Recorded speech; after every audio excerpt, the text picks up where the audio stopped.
জগন্নাথ দেব ছদ্মবেশে এক ভক্তের বাড়িতে যেতেন খিচুড়ি খেতে। এমনকি মন্দিরে জগন্নাথ দেবের বিগ্রহে খিচুড়ি লেগে থাকতেও দেখেন পুরোহিতরা। এটা জানেন কি, পুরীর জগন্নাথ দেবের মন্দিরে খিচুড়িকে কর্মাবাই খিচুড়ি কেন বলা হয়? সেই কারণটাও কি কোনোভাবে এই ঘটনার সঙ্গে জড়িত? সবটাই জানাবো আদিকথার আজকের এই পর্বে।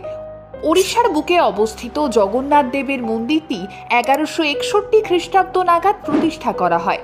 যদিও এই নিয়ে ঐতিহাসিকদের মতে মতবিরোধ বা দ্বন্দ্বের অন্ত নেই।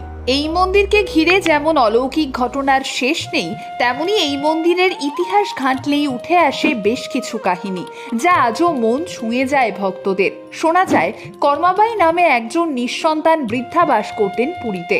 তিনি জগন্নাথকে নিজের পুত্র রূপেই স্নেহ করতেন। কখনো জগন্নাথ মন্দিরে গিয়ে পুজো দিতেন, আবার কখনো বাড়িতেই জগন্নাথ দেবের সেবা করতেন।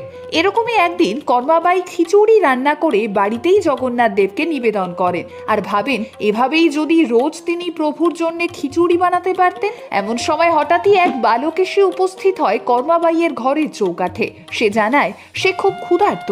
কথা শুনে কর্মাবাইয়ের বড্ড মায়া হয়, কিন্তু তড়িঘড়ি কি খেতে দেবেন তাকে বুঝে উঠতে পারেন না। আর হঠাৎই তাঁর খেয়াল হলে জগন্নাথ দেবকে নিবেদন করা খিচুড়ির সম্পূর্ণটাই তিনি তুলে দেন ওই বালকের হাতে। ক্ষুধার্ত বালক তৃপ্তি সহকারে খেতে থাকে। কর্মাবাই সেই বালকের মুখের দিকে তাকিয়ে মুগ্ধ হয়ে পাখা দিয়ে বাতাস করে চলেন। যাবার আগে সেই বালক বলে যায় এবার থেকে রোজ সে কর্মাবাইয়ের কাছে আসবে খিচুড়ি খেতে। এরপর থেকে কর্মাবাই খিচুড়ি রান্না করে সেই বালকের জন্য অপেক্ষা করতেন। রোজই সেই বালক এসে খিচুড়ি খেয়ে যেত। তবে কর্মাবাই ক্ষুধার্ত বালকের কথা ভেবে রোজ সকালবেলায় ঘুম থেকে উঠে স্নান না করেই খিচুড়ি রান্না করতেন।